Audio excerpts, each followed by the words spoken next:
म्हणा ना एखादं.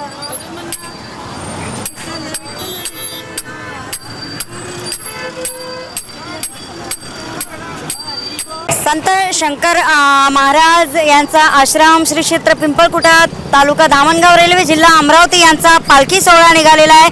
जाणून घेऊया त्यांच्याकडून या पालखी सोहळ्याचे काय वैशिष्ट्य आहेत. दादा नमस्कार.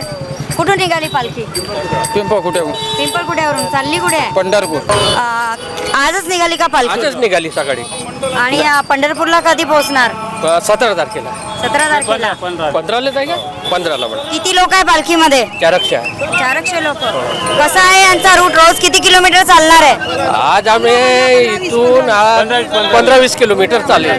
नातांनी पूर्ण केली. पहिल्यांदाच वारीला जात आहे. पहिल्यांदाच जात? हो हो. बरं, मग आज पहिल्यांदा जात आहे तर काय उत्साह आहे मनामध्ये?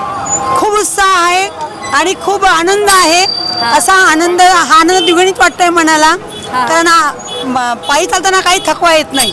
असं वाटतं की पंढरीचा पांडुरंग आपल्याला घेऊन चाललाय. कुठलं गाव आहे तुमचं? आमचा गडचिरोली जिल्हा. गडचिरोली जिल्हा आरमुरी. कितव्यांदा चालले पालखीमध्ये?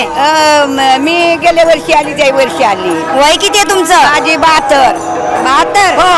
बरं, थकणार नाही का तुम्ही पालखीमध्ये? त्या 2-3 कोस आलो बाई. अच्छा. हो. तुमचं नाव काय? मी तर गडचिरोली बाकेवा राहणार. गडचिरोली आता 5वी वेळ आहे. 5वी वेळ आहे. रोज किती किलोमीटर चालता? रोज